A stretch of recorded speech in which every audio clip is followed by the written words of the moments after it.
And I would like you to tell us, who is Mané? Oh, wow. So artistically, I would say shamanic pop queer witch sums it up pretty much. um, and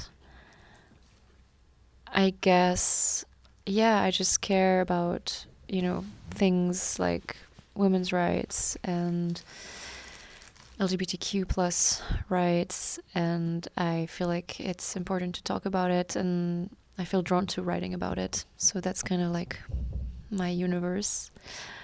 And personally, it's a very tough question, so I don't know how to answer that. I would say I'd say caring, crazy, loves to just laugh and spend time with my friends and my family, and pretty chill. I mean, I'm an anxious person, but pretty chill sometimes. Yeah. And what is your usual writing process? That's yeah. Actually, I started out writing really with the piano, so just writing chords and then having melodies and then lyrics, and then I moved from that to actually just writing lyrics and then coming up with melodies with my voice, and then I would send these over to people who produce like the song around it. And now since a couple years, I actually love really co-writing with my musicians, so we kind of like have them kind of jamming around with the production. So I love actually writing at the same time as the production is being made. So that's kind of my writing process right now, actually. And how did you manage to break it into the music industry, or why this, why music and not something else? I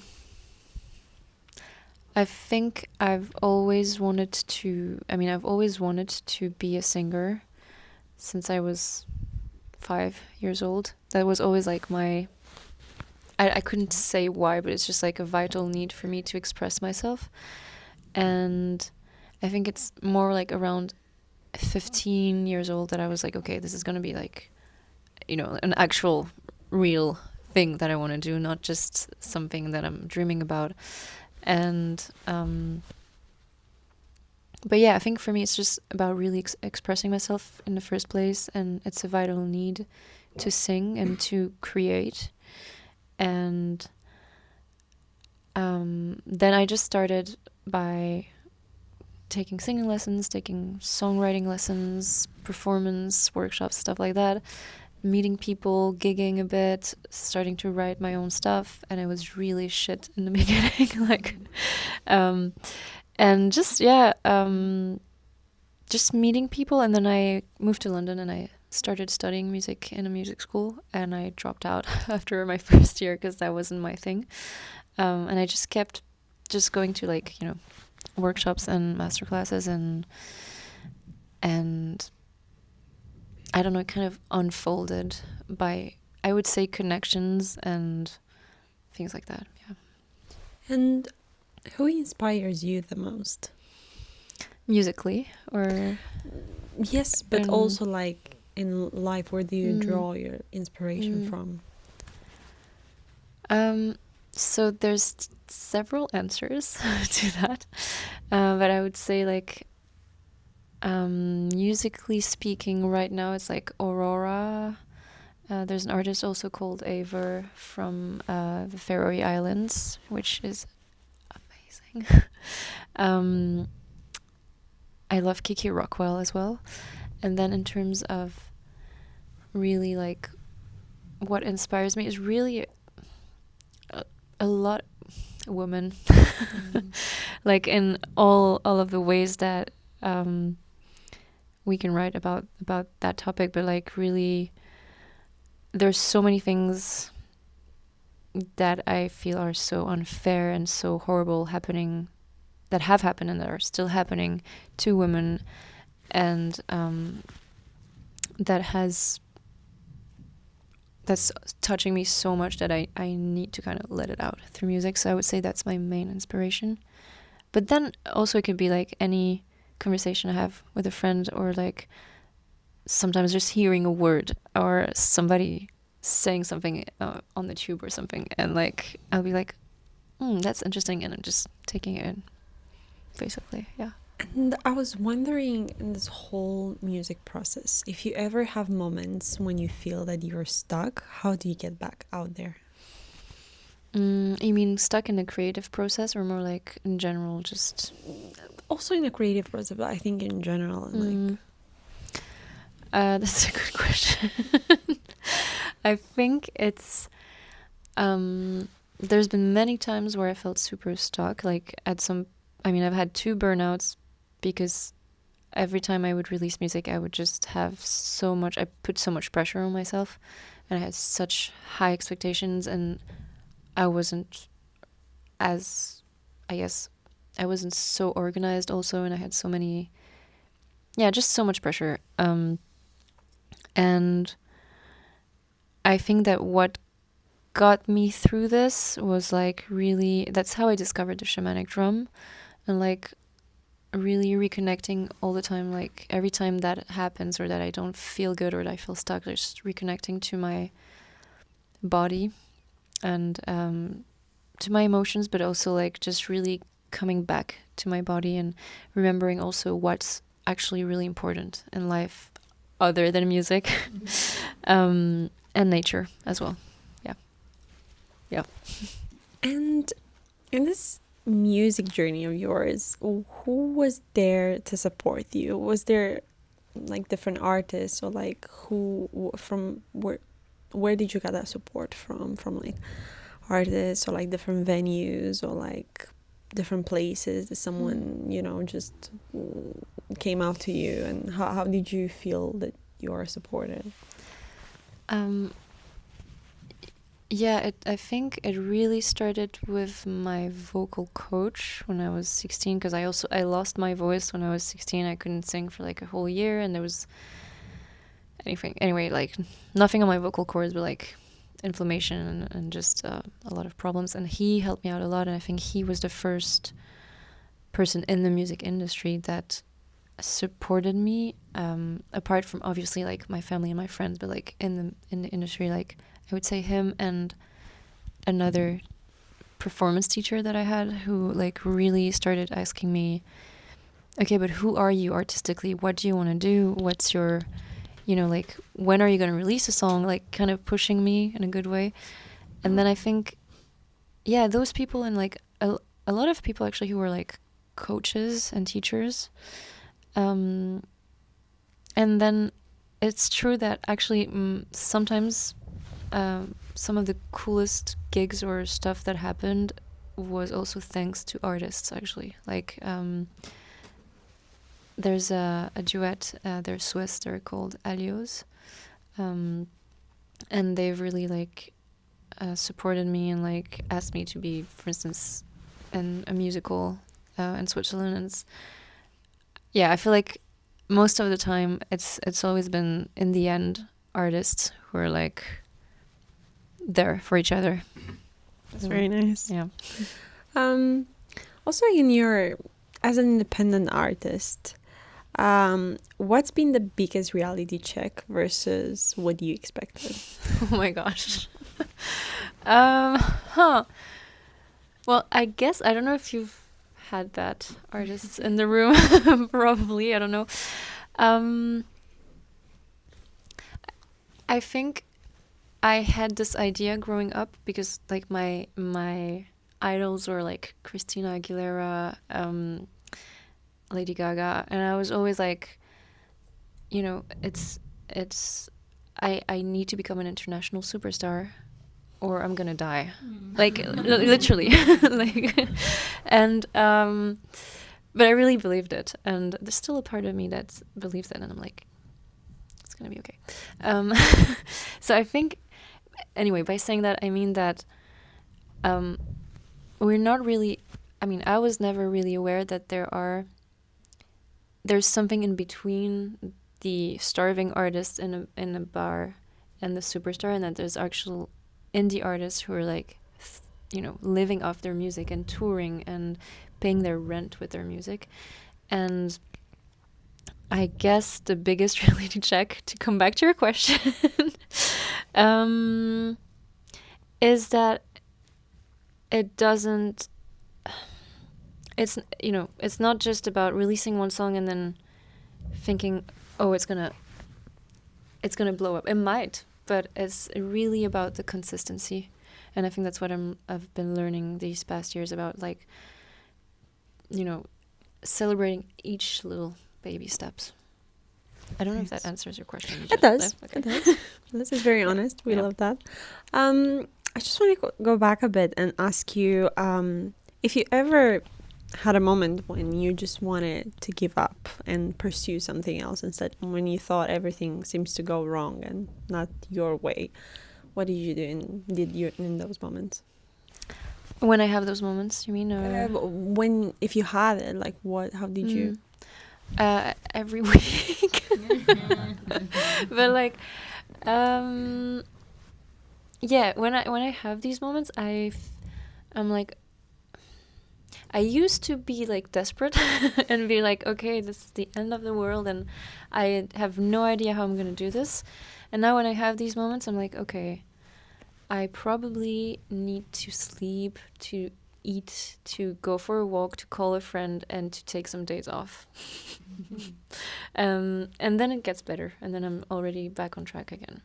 And I think it comes back to like realizing again that yes, music is super important in my life, but like there can be a balance, and I'm trying to find that balance.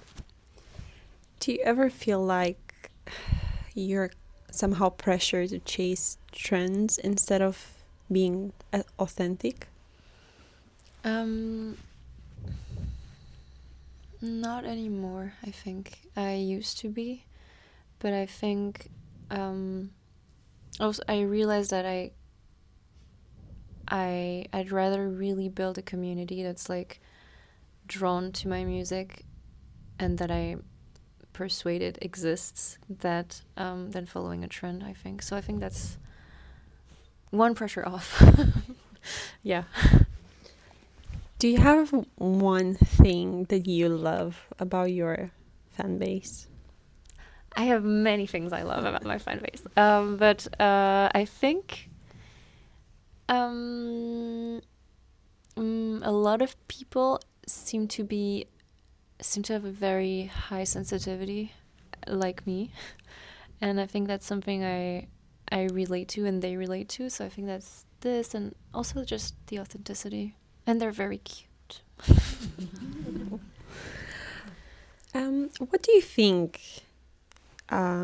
should be done in order to support young artists, not just in London or like in the UK, but in the world? Well, this is great. This is amazing, for real. I think such a good question. So many things can be done, but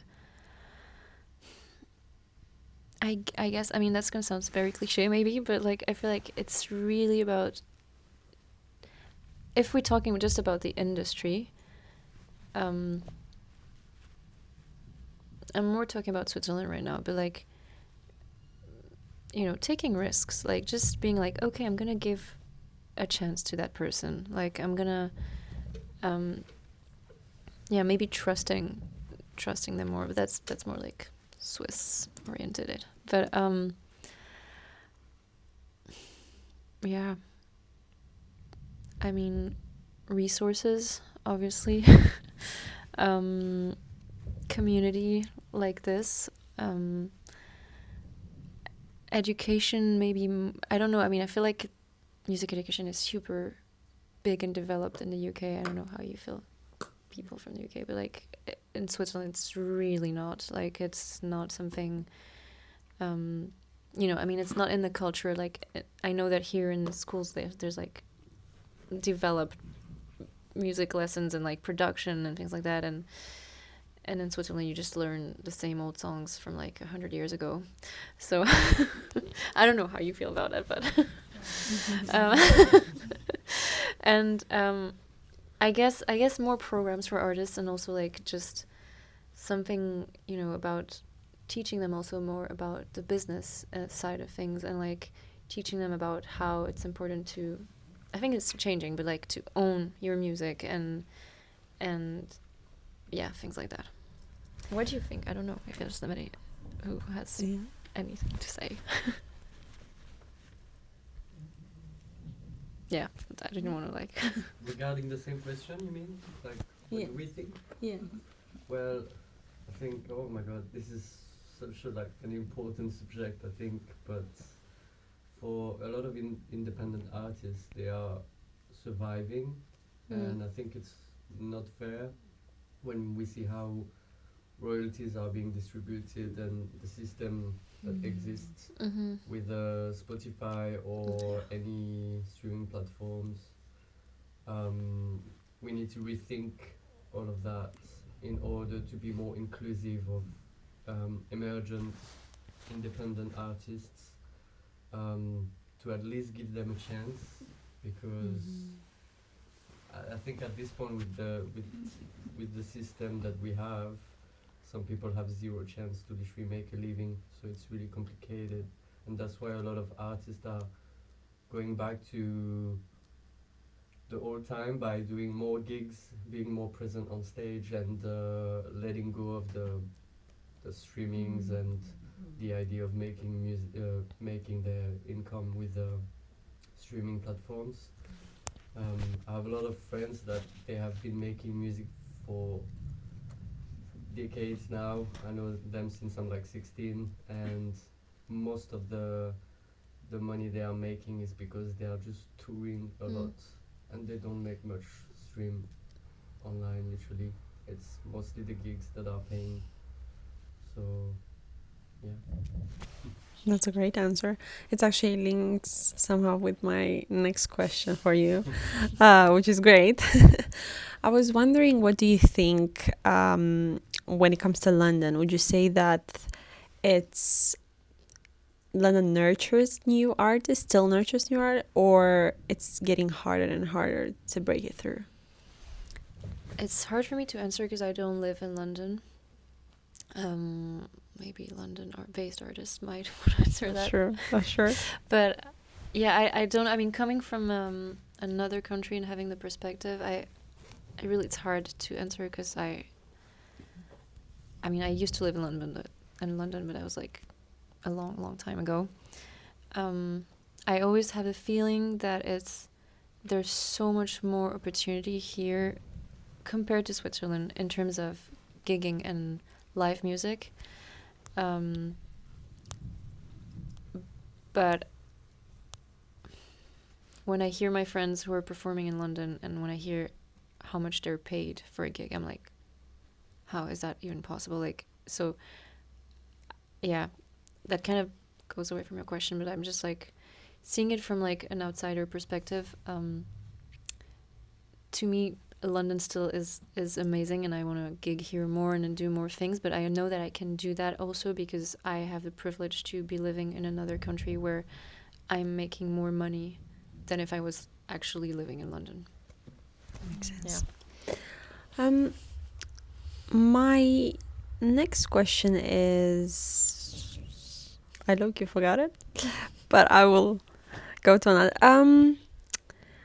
Have you ever considered signing to a label, or are you intentionally staying independent? Actually, I am signed to a label. Great. Yeah. It's an independent. How does it feel? It feels good. It also feels like, you know, it doesn't. When I signed, like I really was like, it's for this coming album, and I was like, okay, I know that this is not going to change my life. Like, of course it's going to change some little things in my life, and like I'm happy to work with them, and they're an indie label and they're great, and like but I also know that it's going to make things easier for some stuff. Like I'm going to be supported, and I feel supported, but also like it doesn't change the fact that you're still like the leader of your project, and that you still need to have a vision of everything, and you're still, it brings also challenges, I would say. So, but I'm happy because it's an indie label, and it's like they really care about the music, so that's good. That makes sense. I have 2 more questions because I can see that Victor and Simona, they're exchanging looks and like counting, because I usually take ages when I'm interviewing, because hey, I love asking questions. I love answering. I could go on and on and on. That's nice. That's nice. But my next question, which actually I remembered it, it's that would you say that your life massively changed since, I don't know, like probably 10 years ago, or like since when you first started, from how is it now? Money-wise, no, it hasn't. I had to move back with my mom. I'm 32 and I live with my mom right now. So this hasn't changed. But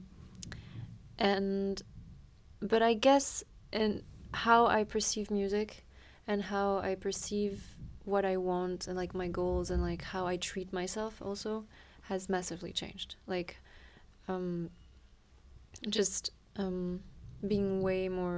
trying to be way more gentle with myself as well, and like I think my mindset has changed for sure.